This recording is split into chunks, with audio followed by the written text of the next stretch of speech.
The following podcast is a Dear Media production.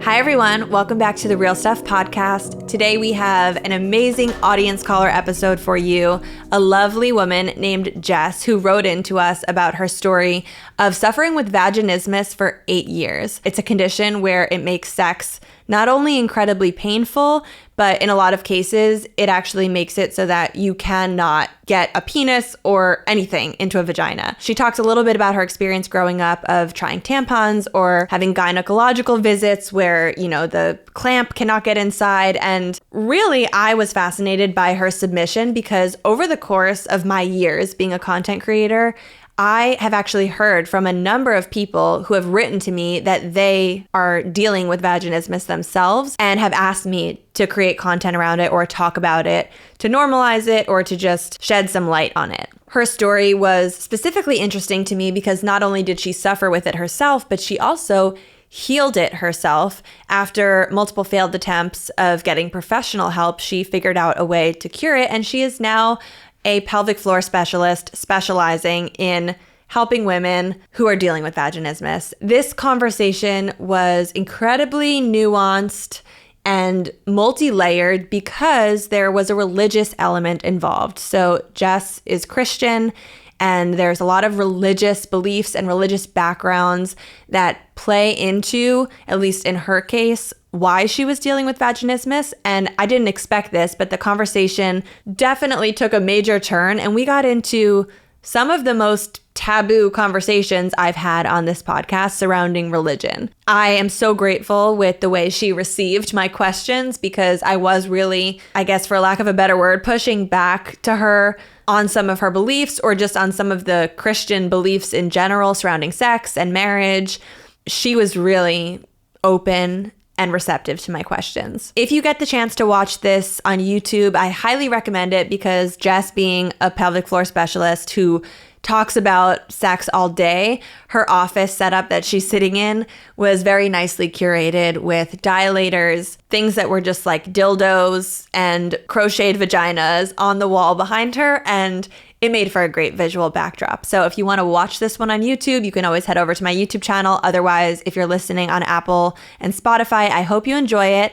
As always, if you like this episode, please head over to Apple and Spotify. Consider leaving the show a 5-star rating, write a review. We would love to hear what you thought of this and our other episodes. If you're watching on YouTube, please comment down below to let us know that you're here. Let us know what other types of conversations you want to hear in the future. And let's just dive right in with our audience caller, Jess.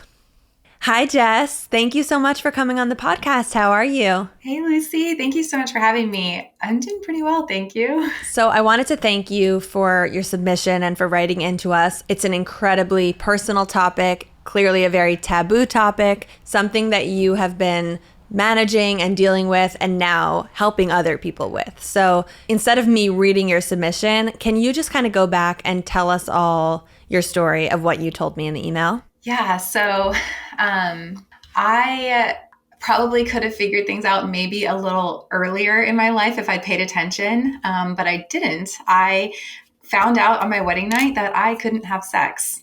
It was incredibly painful, but also incredibly not possible.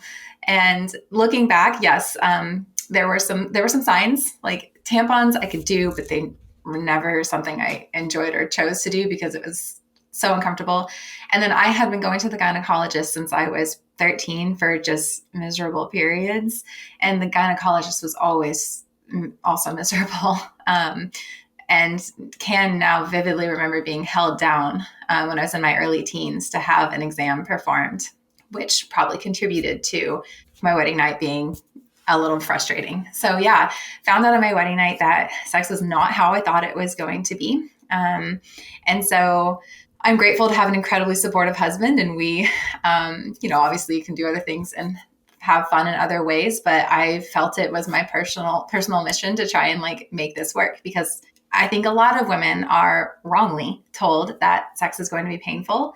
And so I thought, okay, this is what it's like. Everyone says it's going to be painful. So let me pop more ibuprofen and make this work for me. So the whole honeymoon was just one big journey to get him in, which really made things worse looking back. So we struggled for a while. So those first few months to years of marriage, we, would try every now and then, but basically just kind of reverted to like other things, which meant that I kind of just felt less than and broken and isolated. I brought it up to a couple friends and didn't get a lot of great feedback. I just kind of got a lot of raised eyebrows and I'm sorry, that's your story. You should see a doctor. So I saw doctors and everyone kind of was like, well, everything looks good on our end. But it took 4 years to finally get a doctor mumble kind of the word vaginismus, which is like, okay, a diagnosis. This is great. Like, give me the pill, give me whatever it is to fix me. And so then I started a long healing journey that was not as quick as I'd hoped it was. That involved a whole bunch of different, pelvic floor therapies and counselors and sex therapists and professionals and stuff that really just left more question marks than answers. Can we just go back to pre-marriage? I assume you mentioned in your note to me that you were kind of holding off on having sex until marriage for religious reasons, correct? Yeah, correct. Yeah. And so before that, was there any sort of activity that the two of you were engaging in that would involve, maybe not having penetrative sex, but for example, like were fingers ever put in, or was there anything happening down there that would make you realize, aside from a tampon being somewhat painful, that like maybe something wasn't normal? Nope. I mean, yeah, it was a shock to me that things couldn't really go in. And so we hadn't done any, I would say, kind of more intimate exploring necessarily. And we had every intention of just kind of waiting for marriage to get to explore, which was fun to be able to save that and do that together after marriage. And I don't regret that at all.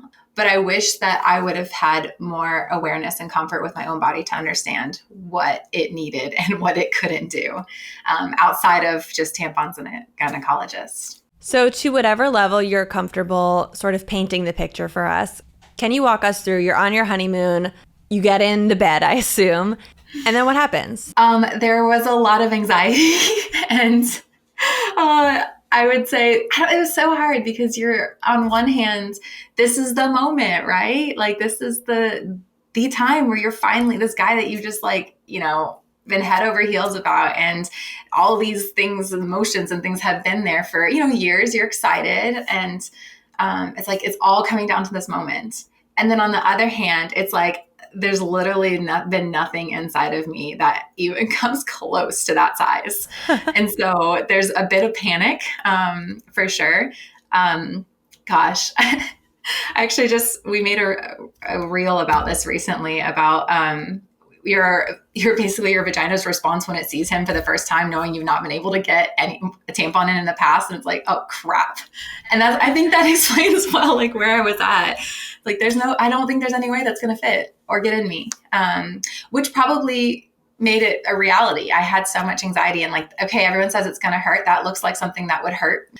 Given what I don't know about my body, what I've been told by others, I don't see how the math's going to add up here. And it didn't. So yeah, basically a lot of people describe it as a wall, vaginismus. And I would say that's what we experienced. It was basically a wall. Like you almost kind of are just like, there literally is no hole here. There's nowhere for him to go. I think for a lot of people, the first time having sex is, anxiety inducing. I think a lot of people see, if we're talking about a man and a woman and like a penis going into a vagina, a lot of people are seeing that penis being like, how is that possibly going to fit? There's literally never been anything that size. And it's also just the act of losing your virginity or having sex for the first time is a big milestone moment and definitely anxiety inducing for, I would say, the average person. Your heart's racing, adrenaline's up. And I think it's normal for people to be afraid and, uncertain about what's about to happen. That said, I also think like a little bit of pain or discomfort can be normal as well. My understanding is that it's literally a muscle down there, and it's every time you're having sex, you are somewhat stretching and like exercising that muscle and getting it more comfortable with the act of relaxing, which is what it kind of takes to get the penis to go in. Mm-hmm. Can you just explain biologically having vaginismus, you described it as feeling like there's a wall, but is the actual diagnosis that there is some sort of cartilage layer or layer of something that's blocking the entrance, or is it more just that the actual muscles are so tight that they cannot relax enough to let a penis in? Yeah, good question. It definitely feels like there's some kind of barrier there. But in reality, so vaginismus is kind of under the umbrella of like dyspareunia, which is pain with sex. It's basically when your pelvic floor muscles, they're not too small or too tight necessarily. I like to say they're too scared. So it's an involuntary muscle reaction where the pelvic floor muscles contract to keep something out, or you can get kind of a burning, stinging response as well. And so maybe something can come in, maybe you can get a penis in or a tampon or speculum or something in, but the response to this is pain instead, burning, stinging, tearing kind of sensation. So you can kind of get either or both of those. But the key, I think, is it's involuntary and it happens outside of our control. It's not like you can just like, okay, I'll decide to relax now and then magically everything comes in. So it is, what you're saying is that it is actually a psychological response to the penis coming in more so than it is physical, there not being space for it. Yeah, the word psychological can be hard. But yes, I would say there's physiologically, your pelvic floor is fine. Sometimes you can have a hypertonic pelvic floor and that can create that pain response. And then we have a learned response with vaginismus. But vaginismus, I would say, is a learned response. It is multi-layered, and psychological, I'd say, is one of the bigger components of it. So when you say that that's a tricky word, is that because then that is now putting blame or onus on the woman and saying, you know, this is your fault. Psychologically, you're just overthinking it. You're thinking too hard. If you just relax, the muscles will relax? Yeah, I think that's the struggle. So for those who've faced pain with sex and who've tried to felt heard in a provider's office or even amongst friends or counselors, there's that looming fear that someone's going to say, well, everything looks fine. It's all in your head. And so I think when I say like psychologically being the main thing is a struggle, because we've all heard it's all in our head. And that's such a hopeless state to be in. And so, yeah, there's a huge psychological component to it. There's a huge emotional component. There's a huge spiritual component. There's a huge physical component as well. I would say everything's kind of enveloped into a nervous system response that involves all of that. But yeah, psychological is a larger component of it. So when you're on your honeymoon and this first attempt feels like you're up against a wall, how many more times did you keep trying? And what was your takeaway at the end of that first, that honeymoon period? So I don't know how many specific, we've been married now for 14 years, so it was a while ago. But it was a lot. I think I was trying because I just felt, I'm definitely, and this is a theme of those, I think, who have vaginismus, am a go-getter, an accomplisher, a perfectionist mentality. And so I was like, I'm going to perfect sex on this honeymoon and this will happen before I get home, which meant it was now my personal mission to make this possible. So probably way too much is what I tried. And I remember, I don't know how many days in we were, but probably halfway through, we went to Turkey for our honeymoon, which was great. And so I had to put Skype credits on my phone to call my gynecologist back home. And so I'm trying to figure out how I can call my gynecologist, hoping that she answers, because, you can't just call an office and not talk to someone when you put Skype credits on. So finally I got a hold of my gynecologist, was like, okay, this isn't working. What do I do? Like, it's not. And she was just kind of saying, you just need to relax, drink some wine, use lube, you'll be fine. So that was about halfway through. I tried those things and still not fine. We still weren't really successful at getting him in. I think maybe we got the tip in a little bit, but it was so excruciatingly painful. And so, but then in my head, I'm like, this is the pain that everyone talks about. I just got to keep going, right? Wow. Okay. I'm envisioning you realizing something must be really wrong, and it's not just, that you need to, quote, chill out, or as your doctor said, drink alcohol or use more lube. Like, there's so many more elements to it. And you mentioned that first time that a doctor ever mumbled the word vaginismus. Had you ever heard that word before they said it to you? And then once it was presented to you, what did that feel like? I think there was hope. I'd never heard the word before. I knew something was wrong. I knew like my friends were all having different experiences. I thought I was too small. I thought that my body just wasn't capable of doing this. And so when I heard there was a diagnosis for it, there was hope, I think, finally, because there was a category for what I was experiencing. Whereas before that, I felt like I just didn't belong in any world. I didn't belong as married. I didn't have a body that worked for me unmarried. I didn't have friends I just felt alone. And so a diagnosis gives you hope because you're like, okay, someone knows this condition exists. I'm at least in a book somewhere, right? And so I just had hoped that diagnosis would lead to a very, very straightforward, easy answer to fixing it. And it wasn't so. For people out there who are unfamiliar with the condition and now they're hearing you talk about it and they're thinking, maybe this is what I have because I've been feeling, I've definitely heard from many people in my audience over the years that have described this to me. Some of them have used the word, others haven't. And I'd love to hear, just now knowing all that you know and guiding people who are experiencing this problem as well, would you say that any element of having vaginismus is coming from past, I don't want to say trauma around sex, obviously that's not always the case, but is it often that there is some sort of shame around sex or negative emotions or trauma around sex that then manifests as having vaginismus in the future? There definitely can be. If you were to just kind of like search on the internet right now for vaginismus, probably one of the first things that would come up is a history of sexual trauma or abuse. So that would be the biggest probably category. I personally don't have a direct history of sexual trauma or abuse. And so I felt in another sense like I don't even belong in this diagnosis because that's the biggest thing you see associated with vaginismus. And now having, working with women who have vaginismus and painful sex, I can say probably maybe 80% of my clients don't have a history of sexual trauma or sexual abuse directly. And so that definitely can be an element to it. But messages of shame for sure can impact it. I work a lot with Christian women who just have those really heavy purity culture messages and really have an improper perspective on the role of sex in our lives and our enjoyment of sex as women. And so even those messages can have a major impact. But I worked with clients who have had a traumatic catheterization, like a urinary catheterization when they were a kid, and the brain can't dissociate from that experience that they had to the vaginal canal. And so it's just kind of this big area down there is dissociated from. It can just be like a feeling of that area of my body is foreign. I don't have awareness of it. I've never understood it. We don't know how arousal works. And so feelings down there have seemed foreign. So it really can even be you started your period and you were in a white skirt and it was so embarrassing for you. And so you shamed that area because it betrayed you that one day in middle school or something. So any small message or large event can lead to that, I think, nervous system response of protection. Wow, that's really interesting.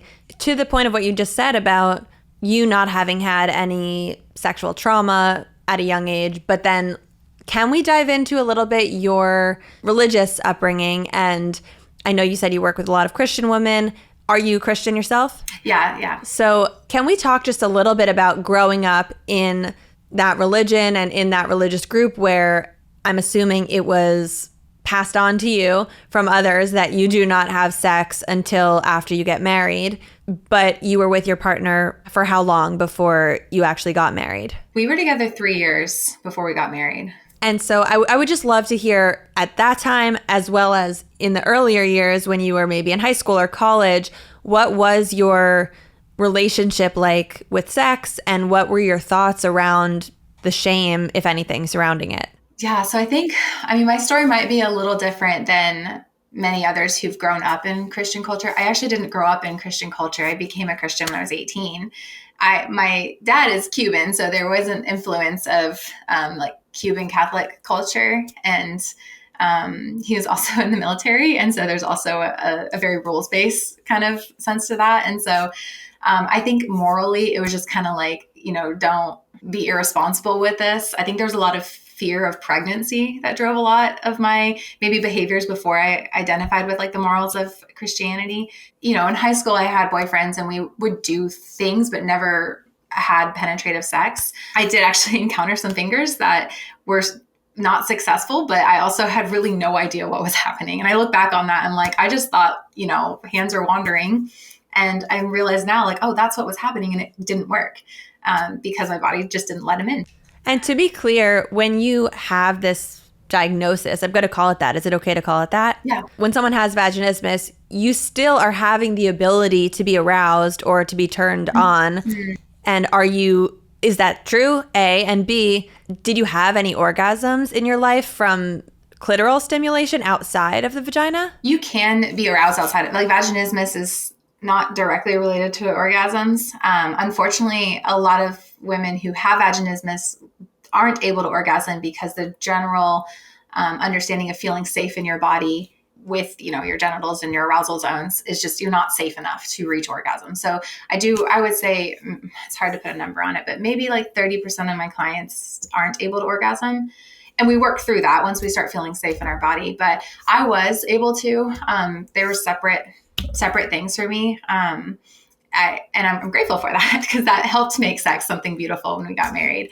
But yeah, it can be related, but not, it's all about safety, really. So are you saying that it's really person to person specific, in that there could be a person who has never had any sexual trauma, doesn't have any negative association or shame associated with their genitals at all, and is actually super turned on and able to have orgasms and is, dying to have a penis go inside, but it just physically won't go in, yet they are maybe feeling emotionally relaxed and ready and they want it to work? Yeah, that's possible too. Okay, so there's really not a one size fits all, no pun intended, with vaginismus. Correct, which makes working with it kind of complicated because it's like, well, everyone looks so different and we can't just say, this is the reason you have it. Right. Yeah.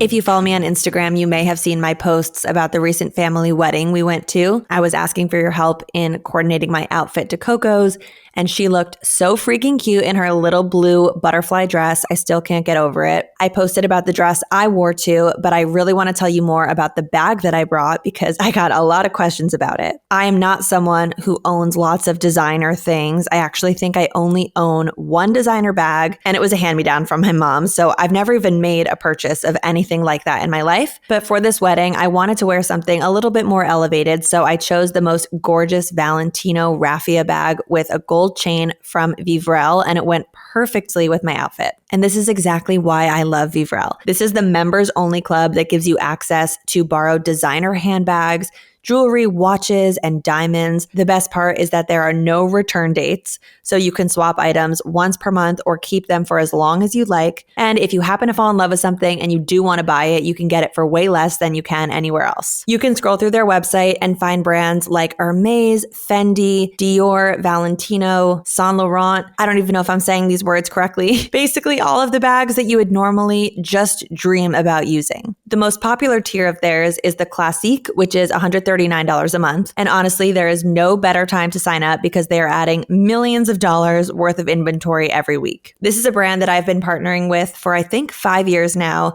And because you're listening to The Real Stuff, they gave me the highest code that they possibly offer. So go to vivrel.com and apply for a membership today using the code all caps real stuff for 50% off 1 month of a membership. And the code will also allow you to skip the Vivrel waitlist because there's always a waiting list to get into this club. That's vivrelle.com and use code all caps real stuff for 50% off 1 month of membership. Okay, so back to your childhood though. Talk us through you becoming Christian on your own accord at 18. Yeah, so I would probably say it was more like agnostic before.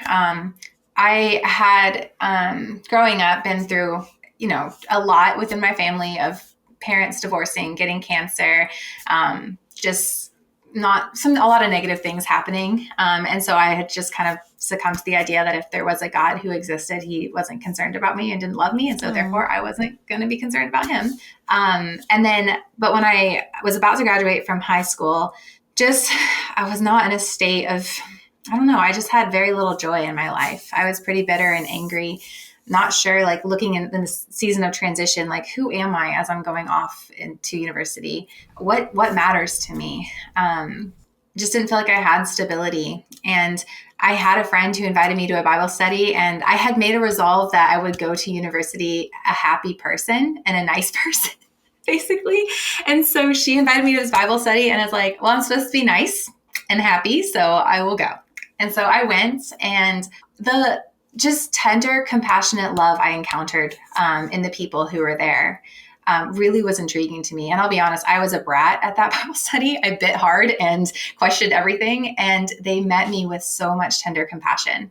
And a lady just took me under her wing and had sensed that I had been through a lot of brokenness. And she really just sat me down and explained that it wasn't that God didn't love me. It was that God loved me so much that he sacrificed himself for me so that I could have this relationship with him and grow in that love even deeper. And I'd never thought of or heard of that part of Christianity before. And so the more I started reading and studying and listening, the more I saw that there is this God who's really tender and loving and has this beautiful relationship capacity for me. And so leaning into that is when I decided, okay, I'm going to follow this. And it really has changed my life in the most beautiful, beautiful way. And so following that is when it was started learning about what does it look like to be a Christian and to live this out daily, and wanting to trust what God has said is beautiful in this world and trust that it is beautiful. And one of those things was preserving sex within that marriage relationship. And so, that was something that I was like, okay, if God has orchestrated and designed sex to be something so beautiful, let me trust that within that covenant relationship of marriage. So that's where that came from. That's beautiful. I'm really happy to hear that you were able to find something that resonated with you so deeply and that, clearly changed the course and trajectory of your life. I think that's amazing. Within the confines of Christianity, I'm not too familiar. I am obviously familiar with the idea that people who are practicing Christianity withhold having sex before they're in the confines of marriage. That said, what would you say are your beliefs and or the general Christianity beliefs around once you are in a marriage, the idea of having sex with your partner for pleasure versus kids? Yeah. Oh, you'll get a whole bunch of different thoughts about this. I guess without going super deep into theology and stuff, I really do think there's a whole book in the Bible called the Song of Solomon that is all about a man and a woman coming together in the most erotically pleasurable scene ever. It's shocking that this is in the Bible, I think, to a lot of people. So much so that I think a lot of people interpret it as an allegory. But I do think it's a literal, a man and a woman coming together, and there's some terms and descriptions in there that are super awesomely erotic and fun. And so I do think God designed for us to have this as a pleasurable, incredible experience. And with that, I do think some of the highest joys that we experience in this world are in the bedroom when you're safe and connected and experiencing that pleasure. I mean, we don't get the high joys of an orgasm many places except that context. Mm-hmm. And so I do think that was given to us as a gift. Women have a whole organ designed to our pleasure, and we can have multiple orgasms, whereas a man is limited to one, and he has to share pleasure organ with, the P organ. So it's been a gift given to us. But I do think that, I do think that intimacy and sex is the playground of marriage, and God gave that to us in a really super sweet way. And that also can lead to having kids too. So knowing that and knowing that that was your approach to what sex can be inside of a marriage, once you got on your honeymoon and you're married and now you're trying to engage in this incredible erotic behavior and it's just not working, you kind of explained a little bit about how you felt and, the defeat that you were going through, but how did that experience affect your relationship with your husband and just your early years of marriage together? I think in the throes of it, I would have probably said it didn't affect a lot, that we had a super awesome friendship, still do. And I probably would have said that's its own issue. That's just in the bedroom. And we were intimate in other ways.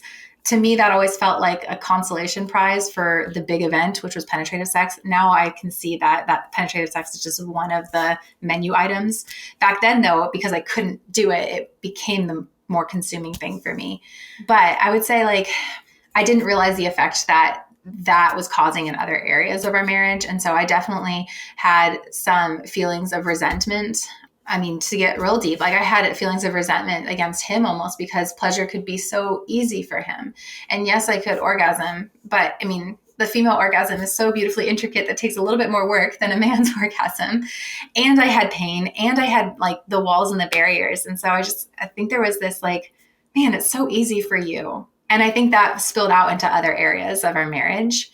And so having done the work to heal from this, I can now see like, oh my gosh, like really the experience in the bedroom can overflow so much into the different intricacies of all kinds of things in marriage, whether it's parenting or even going out for ice cream. Like those little themes can be present in that, because it is so raw and vulnerable. I mean, just hearing you talk, it's something I haven't really thought too much about. I mean, biologically, between men and women, there are clear biological differences. And specifically when you talk about the female body and just how that becomes the vessel for carrying a baby, and obviously a male body doesn't have the biological ability to do that. I've thought about that before. But one thing I haven't really thought about too much is during penetrative sex and just during the experience of having sex, the fact that the female body is, if you think about it, it's kind of like the cave or like this vessel that something else has to go inside of. And the male organ just kind of gets to be, I really hope this is coming across properly to people, but like the male just gets to slip inside of this vessel and the woman has to like hold you there. And you are, some might say the man is doing more physically by like actually physically doing the moving, but the female body is like surrounding you and holding all the space for everything that's happening in there. And it really does, I don't know, that was just, as you were talking about it, it was making me realize how we as women and with these organs we have such a huge responsibility in the act of sex. And as you said, it's just so much more complex for us. It's not just in and out, in and out, in and out. It's like we are the vessel of everything. Yeah. No, I love that what you just painted with that. Like we're the vessel who holds that. But I also would even say sometimes it goes against even my thinking of like I mentioned, want to be the doer and the giver. And we want to be the ones and sometimes in control. And we often get to step into a different role and be the receivers. Right. And we're not necessarily the doers, even though, yes, there's a lot in like relaxing the pelvic floor and taking that in and making sure that we're connected in our mind space when we're having, in order to have an orgasm, you have to control your mind and be present.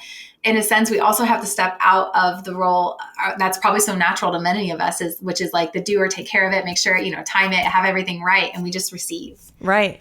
And so, it's a really special thing to, I think, be a woman and enjoy the whole pleasure cycle that it is for us. It can be complicated, though. Yeah, we are a beautiful container, and we have we're just the space holders. After you get the first mumblings of you have vaginismus, what does the doctor recommend? What was your course of action in order to address this? I think the doctor first recommended seeing a pelvic floor therapist. Because that's the next vivid memory I think I have is like going into the pelvic floor therapist's office. And I was so terrified. And I'm a therapist. I'm an occupational therapist. So I knew about the pelvic floor therapy world. To be honest, I looked at my pelvic floor therapist in the face and I was like, I have no idea why you chose this profession. It's so weird. And now it's ironic because this is what I do. But back then I just was so dreading it on so many levels. But yeah, so going to the pelvic floor therapist was the first thing. And can you just talk us through basically exactly what you did to address it? How I healed from it, or like what the pelvic floor therapist did? Well, both. First, what the pelvic floor therapist did, and then ultimately what helped you heal. Yeah, so the pelvic floor therapist, and every, pelvic floor therapist is different. Their approach can be different, but mine did jump pretty quickly into doing internal work with me, which is really what I was dreading. And so we did, the pants come off, the sheet comes over you, and she kind of, she inserts fingers to assess the muscles and stuff, and had a hard time getting her fingers in, and it was really painful. And then she mentioned that I needed to use dilators, which are like graduated cylindrical tubes. And which, for people not watching on YouTube, they're sitting on the shelf behind her. Yes, I have a lot of colorful things on my shelf that are dilators now, which is crazy to know that this is where I'm at in my life. But yeah, so I was floored that I had to get these things. This was, oh man, what year is this? This is probably like 2015, maybe 14. And so vaginismus and pelvic floor therapy was not as cool as it is these days. So it wasn't super easy to find dilators. And I remember like pelvic floor therapist, I said I had to go on a sex toy site. And so, I mean, just imagine the flood of shame that just came over me of like, I have to go on a sex toy site to buy these things that I have to practice with. And she was kind to order them to the office so that I could take them home.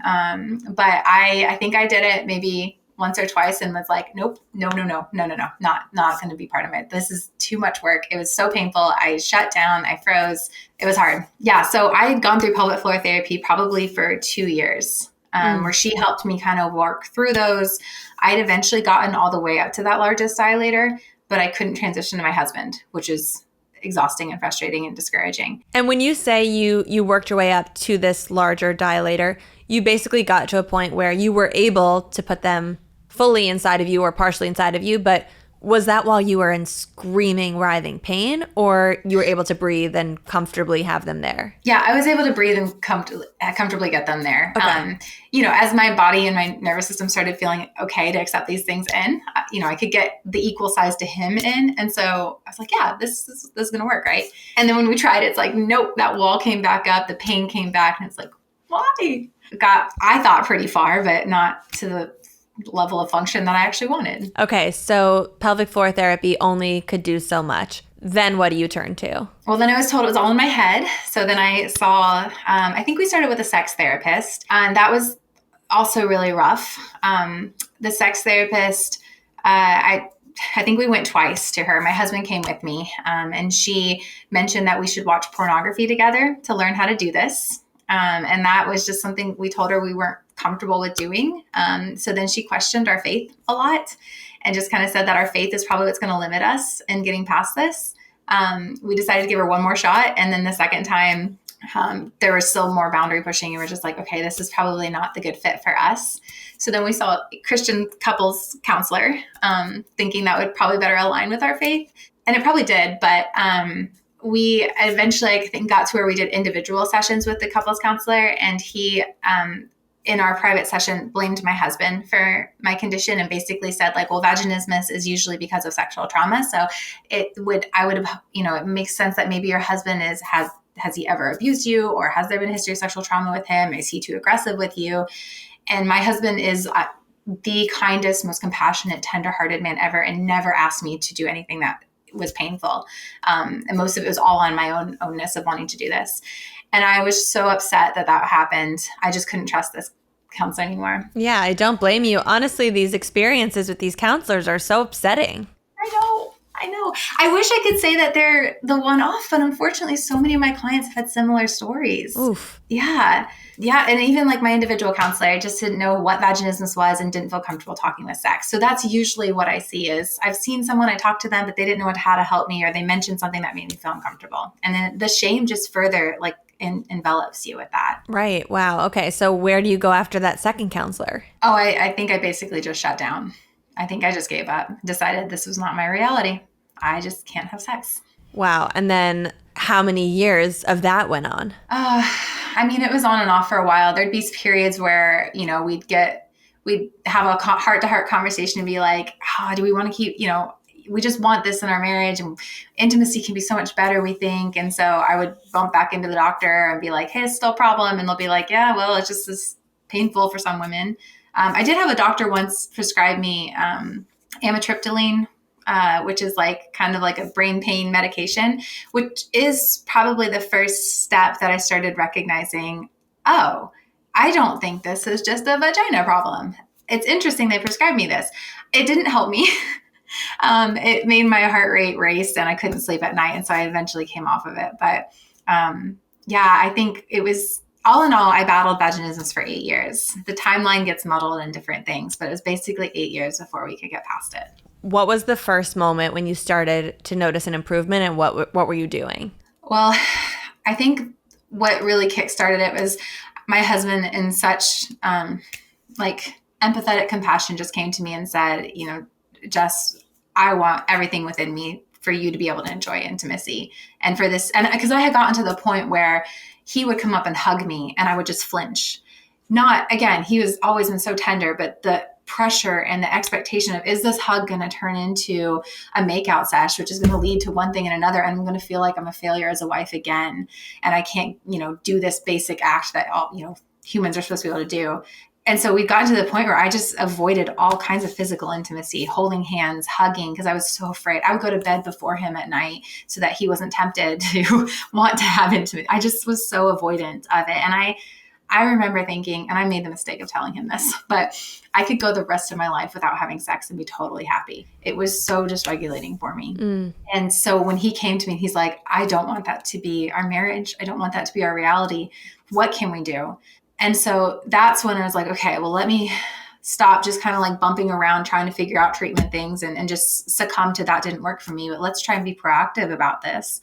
At the time, I was working as an occupational therapist with patients with chronic pain. And so I'd studied, how brain pain works. And that's what I was doing. I just really didn't make that connection that vaginismus was more of a chronic pain kind of condition. I just really thought it was a messed up pelvic floor.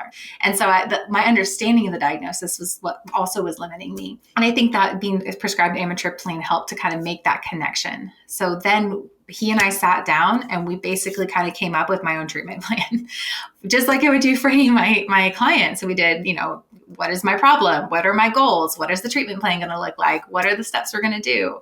And so that's really when we started taking significant ownership over this and investing a lot of just effort and time and strategy into getting past this. And that's what did it. Can you talk us through that treatment plan? Yeah. So my background is in occupational therapy, and OTs I think we're pretty cool because we're pretty holistic in our approach. And so when you see an OT, they're going to look at all of the domains of what's going on, not just the musculoskeletal dysfunction, but we look at sensory, nervous system, the environment around you, the social, emotional factors.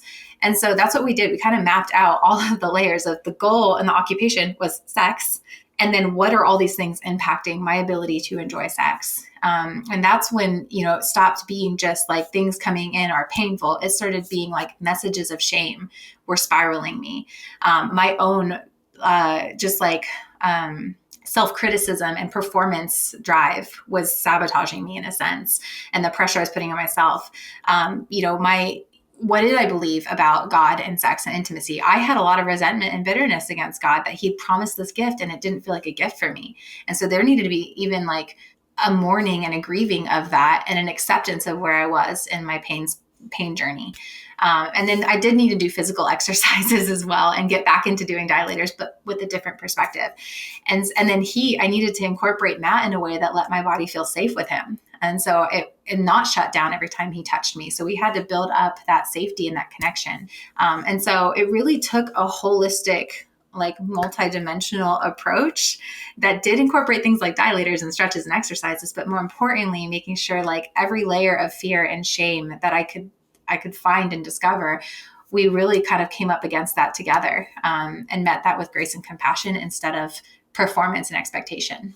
Just from a more tangible takeaway approach, in case anyone's listening to this, obviously there's the opportunity to work with someone like you that can help guide them through this. And there's not a approach that's going to work for everyone. But when you talk about starting to get more comfortable with physical touch and things with your husband, is that practically, does that look like you carving out time in a day to lie in a bed intimately and be touching each other and just like breathe through it? Like what's actually happening physically as you're going through these steps? I think that could be an approach. For me, that would have spiraled and shut me down. That was a bit too probably quick for what my body needed. I had to actually kind of like almost map out like when he interacts with me, what does my nervous system do? So if he holds my hand in a car, I felt fine because I didn't feel like holding my hand in a car was going to lead to a makeout session, or, holding hands in the produce aisle of the grocery store. Totally fine. Not worried. Holding my hand after we get up from the dinner table, panic. No, not good. No good. We're not going to go anywhere good for it right now. So that's where it was like, okay, let's start with that. We had to make kind of almost like a promise to each other, like we're actually going to go a season of abstinence where we're not going to try penetrative sex. We're not even going to have that expectation from me, so that if if and when he holds my hand after the dinner table, I don't have that fear of that I'm going to have to let myself or him down. I have safety in knowing that that's not an option. And so it wasn't even laying naked in the bed. We got to that point where it was like, okay, I feel safe now in this, but I had to back up even further. And then, so it might even be like, we're cooking dinner together and we try to, I try to accept more physical interaction cooking dinner together. And I know that he's not going to ask to progress things into intimacy. And so I can feel safe again with this touch. I just want to reiterate, my husband never forced himself or pressured. A lot of this was my own level of like, I felt like I let myself and him down if I didn't let things progress. So I needed to let go of that.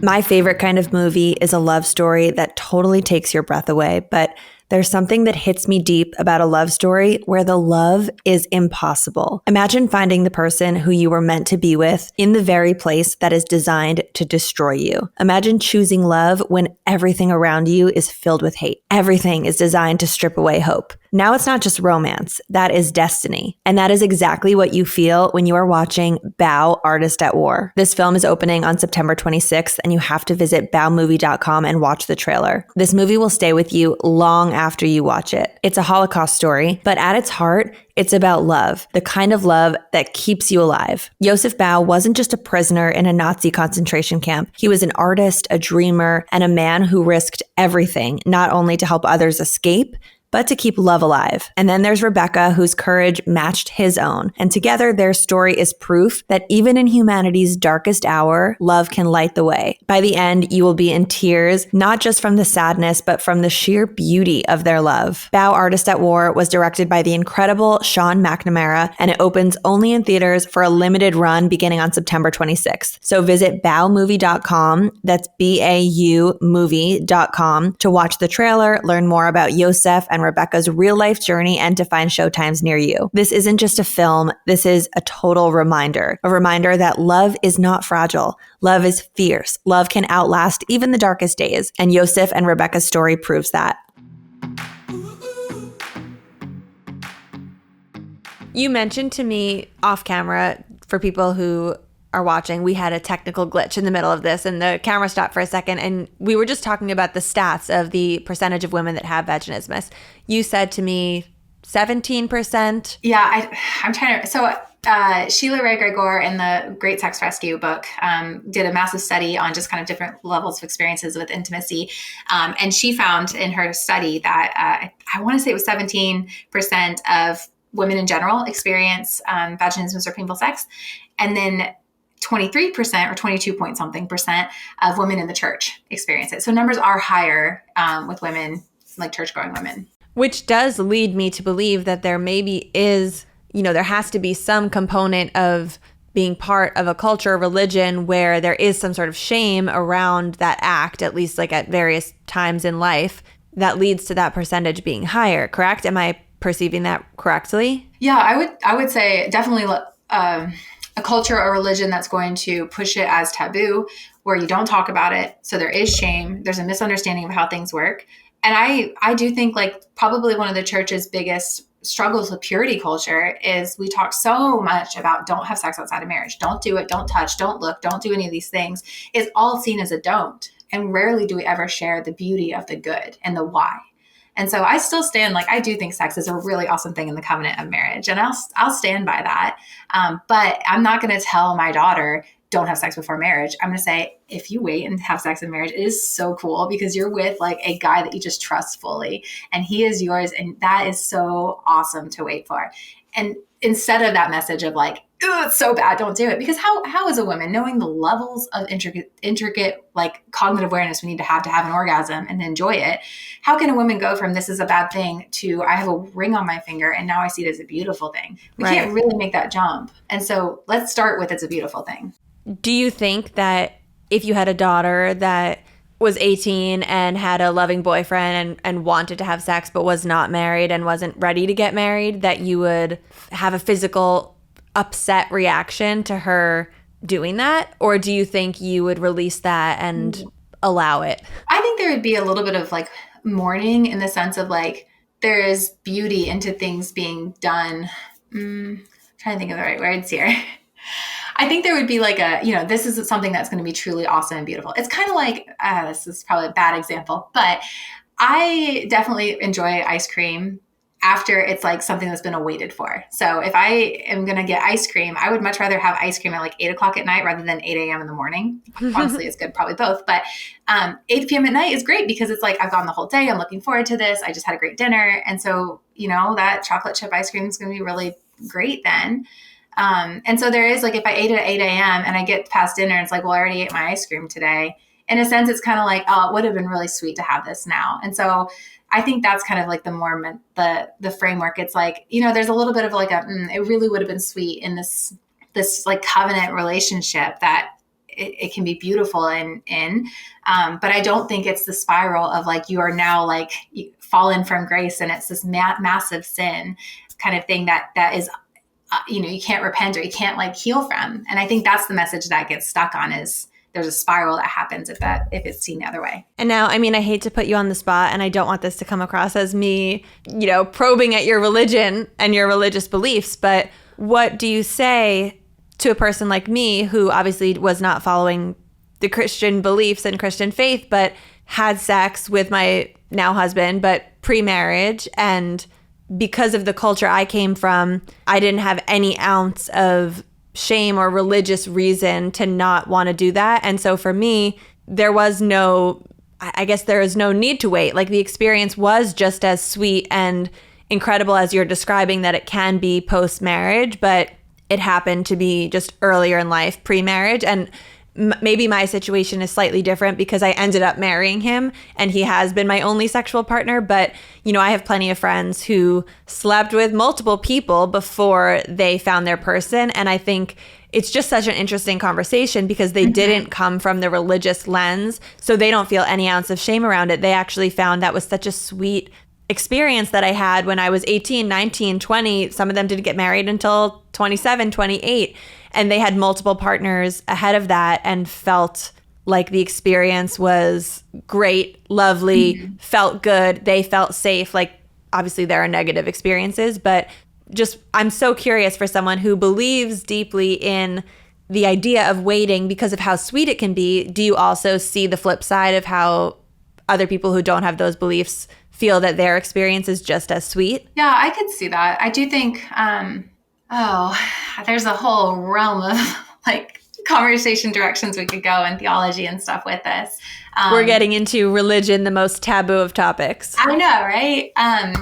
So I would say like, from the Christian belief system, like when you see I see marriage through like God has orchestrated this to be a certain way. And that is a covenant we choose to enter into and under the pretense of what the Bible has created. And in that is sex is one of the categories of it. And so in order to enter into a Christian marriage that is, glorifies God and is edifying and that is part of it. And so if someone doesn't fall under the, this pretense or this idea or this framework that this is like a Christian marriage, then I don't expect them to uphold to what has been decided as a Christian marriage in a sense. I don't know if that makes sense. Like that, it's just, I would say that's a different category. I do think like in general, marriage is really awesome to have that safety and that security of that covenant. But that covenant isn't even like cherished a lot, I think, in our current culture. I think it's just, it's a really great contract that we enter into, but the contract can break off. And, but covenant would be even like stronger terminology of like, this is where we are within this. And there's this deep connection. I don't know what I'm trying to say here.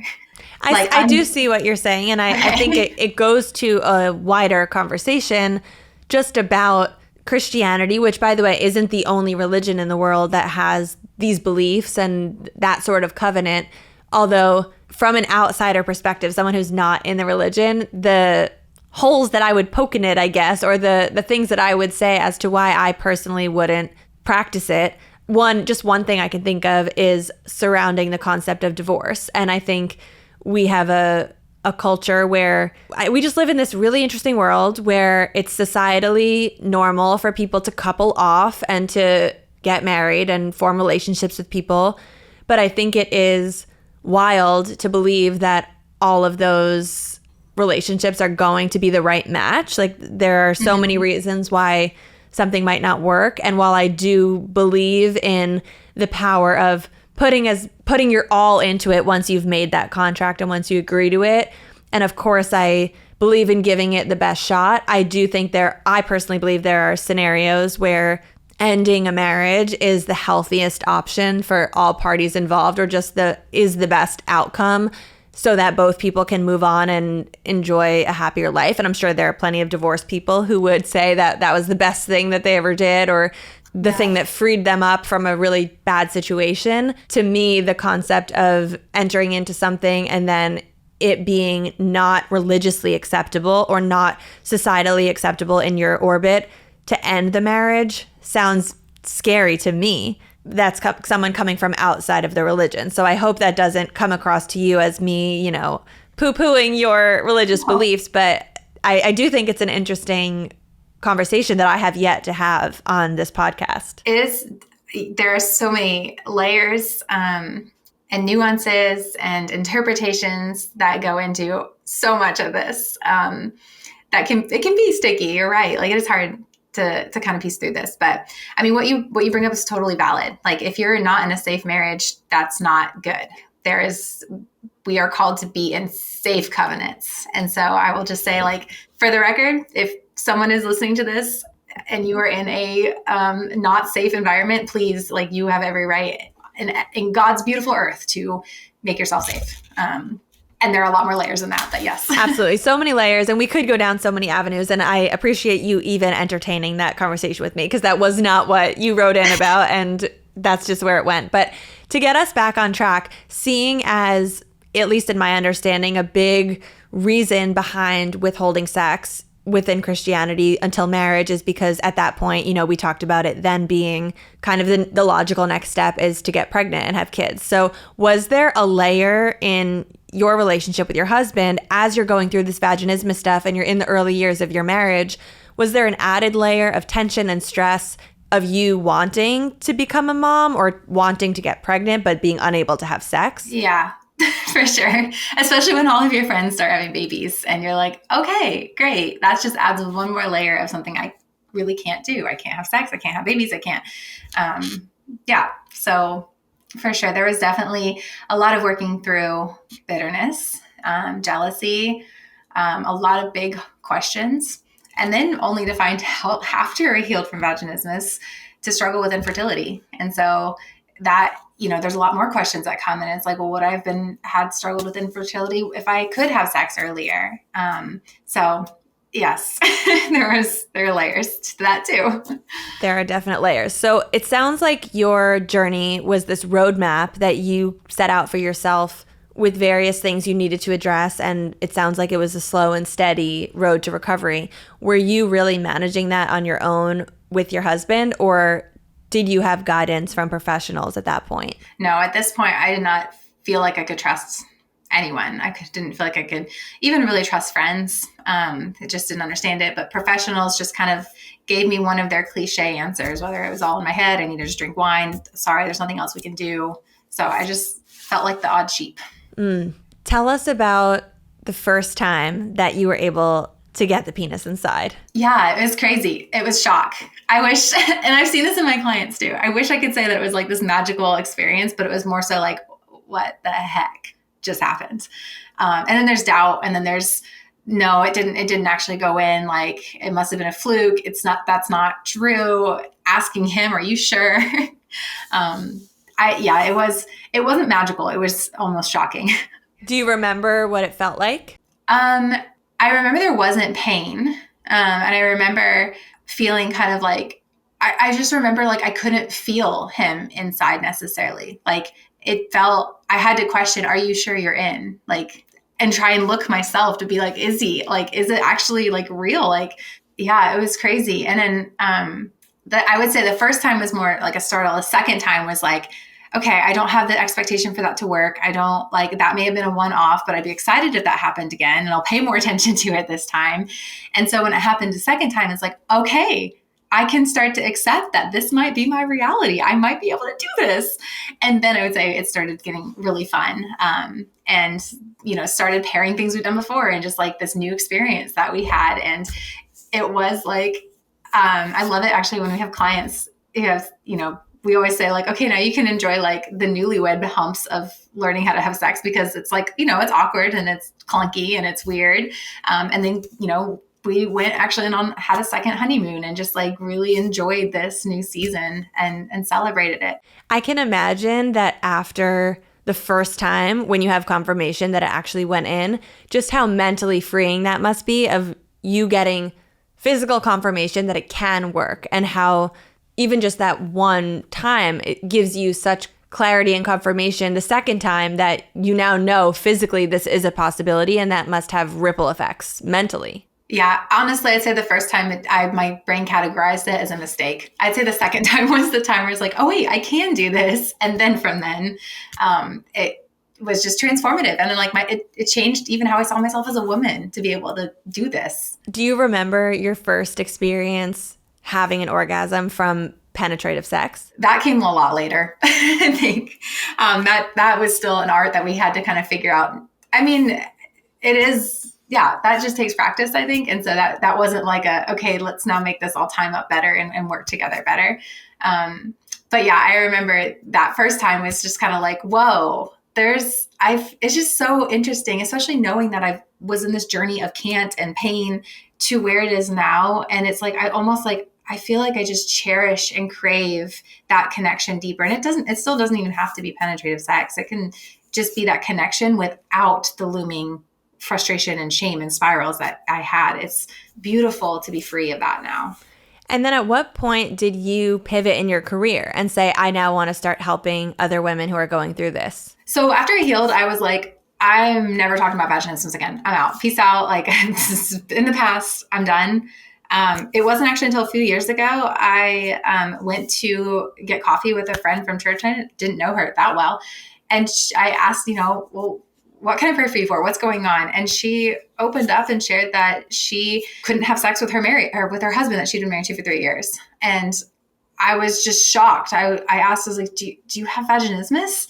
And she's like, yeah. And I was like, I have never met anyone else who's had vaginismus. Like, what? And so she shared in her journey what she'd been up against. And it was oddly similar to mine and what she had heard from healthcare providers and pelvic floor therapists and the church, and just similar messages. And I started crying. I was like, I'm so sorry this has been your journey. Let me tell you what worked for me. And so kind of walked her through and just gave her a sense of like, you're not alone. And my husband was actually the one who'd be like, Jess, I think your story could help so many women who feel so alone in this space. Women who've had their faith questioned because of this, or been told to do things they don't morally feel good about, or just feel like they don't have this basic biological thing they can do. And so my husband was actually the one who was like encouraging me to step into this space. And so I started learning more about pelvic floor therapy, and I created an Instagram account, and people showed up and said, me too. Wow, it's a lot of us. It's amazing. How do you feel your background and the circles that you run in and your religious community plays in at all to what you do today? Like, do you still carry any shame around educating people on this or talking about it? I think there's both. I think I do have to kind of just watch, like, I will have that spiral come in sometimes, and this shame of like, okay, I talk about my sex life on the internet, and that's kind of weird and not a place I thought I'd ever be in. And so there's like trying to accept that, yes, I talk about my personal sex story online, but for the purpose of being able to really help women enjoy this beautiful, awesome gift that they have. And so I think if I can if I can reframe it really enough, I don't think too much about it. I'm just like, but I get to change lives, and that's great. And so I think like, yeah, it is weird being a Christian who talks about sex on the internet, who has like a crocheted vagina behind my head, and who is not afraid to, in mixed company, talk about all the things sex. Like, I think that makes some people squirm, but it's what needs to happen in order for women to feel supported in the church and outside of the church when it comes to intimacy and sex. I was going to say, you've got to be pushing some buttons, being a Christian, yes. Having some dildos on your shelf. Yes, I do. I think I make a lot of people squirm, and I love it, because we need to squirm more so that we feel more comfortable actually sharing what sex should be like and the beauty that it can be. I love it. We are aligned. And I also thank you for going into some of the more complicated, multi-layered topics on this interview, because it makes me want to have more discussions about religion. I think I can learn so much from hearing other people's beliefs. And I just think it makes for such an interesting conversation for others to listen in on, to hear two people who have conflicting beliefs, because I'm sure there are many points in what you're saying and what I'm saying that people from the outside would feel like they align with and agree with. And so it really is fascinating, and I appreciate you writing in. Can you tell our audience where they can find you online if they want to learn more about what you're sharing? And if you are taking new patients or clients, can they apply to work with you somehow? Yeah, so you can find me at painfreeintimacy.com or on the socials at painfree.intimacy. We have a whole bunch of free guides and resources on our website. But yeah, on the website, you can find a link to schedule a free consultation if we want to work together and learn more about how you can get past the pain and the drama. Amazing. Well, thank you so much. I really think the work you're doing is so important. And in my opinion, all the best work and the best teachers come from people who have actually themselves struggled with that in the past and healed themselves. So it's really amazing to see how far you've come. And I'm so happy to hear that you are having good sex today. Thank you. Thanks, Lucie. And thank you for making a space to have hard conversations that have layers, because it is hard to, when you do have a faith that you feel strongly about, to step into a space and to feel like that faith can be met with a mutual disagreement of like, hey, we're going to speak in compassion here. And in my journey as a Christian facing this, I didn't experience that, and it was hard. And so thank you for creating a space where people can share their stories and it's met with grace. Of course, always. Thank you for coming on. We loved having you. Thanks. Thank you so much for tuning in to the Real Stuff podcast. If you're liking the show, please head over to Apple or Spotify and leave us a written review. If you're watching on YouTube, drop a comment down below and join in the conversation. And if you're feeling called to be a guest on the show, visit luciefink.com/apply and tell us your story. Thank you so much, as always, for sharing your time and attention with us, and we will see you next time on the Real Stuff podcast. Please note that this episode may contain paid endorsements and advertisements for products and services. Individuals on the show may have a direct or indirect financial interest in products or services referred to in this episode.